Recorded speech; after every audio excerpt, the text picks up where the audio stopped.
আসসালামু আলাইকুম এভরিওয়ান। চা পাতার ব্যবসা করতে পুঁজি বেশি লাগে নাকি পুঁজি কম লাগে, এই বিষয়টা নিয়ে কিন্তু অনেকেরই আলোচনা আছে বা আহ, তর্ক বিতর্ক আছে। আমি আজকের এই ভিডিওতে আপনাদেরকে খুব সহজে বুঝিয়ে দেওয়ার চেষ্টা করব যে চা পাতার ব্যবসা করতে পুঁজি বেশি লাগে নাকি কম পুঁজি লাগে। প্রিয় ব্যবসায়ী, যে কোনো ব্যবসা কিন্তু করতে পুঁজি লাগে। পুঁজি ছাড়া আপনি ব্যবসা করতে পারবেন না। তবে চা পাতার ব্যবসার একটা সুবিধা হলো এই বিজনেসটা আপনি অল্প পুঁজি দিয়ে শুরু করতে পারবেন। এখানে যদি আমি এক কথায় উত্তর দেই, সেটা হচ্ছে যে চা পাতার ব্যবসা করতে প্রচুর টাকা লাগে, অনেক পুঁজি লাগে, কিন্তু চা পাতার ব্যবসা শুরু করা যায় খুবই স্বল্প পুঁজি দিয়ে।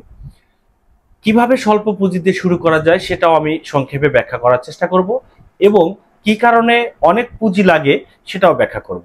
তবে আপনি যদি পুঁজির প্রয়োজন হয় সেটা আপনি করতে পারবেন, সে বিষয়টা নিয়েও আমি আপনাদের সাথে কথা বলবো।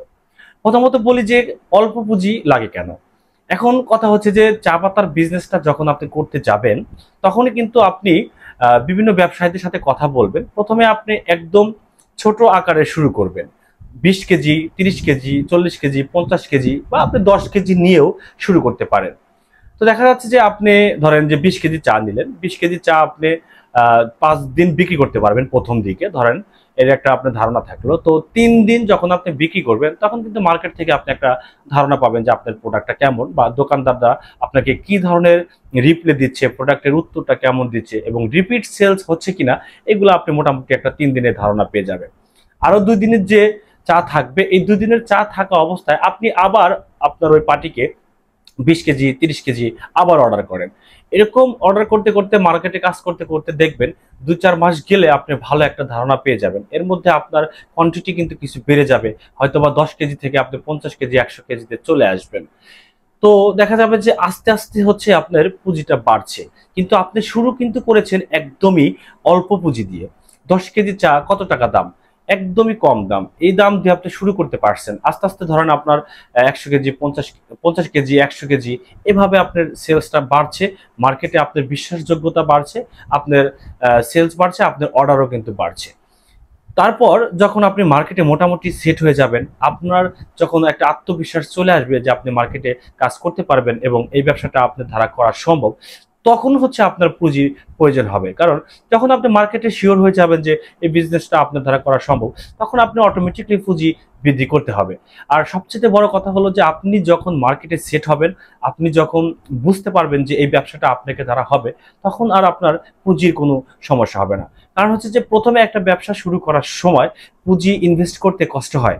তখন একটা লোন করবেন বা কারো কাছ থেকে ধার নেবেন, এটা একটা কিন্তু চিন্তা থেকে যায় যে যদি ব্যবসাটা না হয় তাহলে আমি এই ঋণ কিভাবে পরিশোধ করব। আর যখন আপনি বুঝতে পারবেন যে আপনার ব্যবসাটা হচ্ছে, মার্কেটে আপনি ব্যবসাটা করতে পারবেন, তখন কিন্তু আপনি যে কোনোভাবে টাকা ম্যানেজ করতে পারবেন। হয়তো বা একজন পার্টনার নিতে পারবেন, কিংবা একটা লোন করতে পারবেন, কিংবা আপনি আত্মীয় স্বজনের কাছ থেকে ধার নিতে পারবেন, নিয়ে আপনি আপনার বিজনেসটাকে স্টার্ট করতে পারবেন। আম, নিয়ে আপনি আপনার ব্যবসাটাকে বড় করতে পারবেন।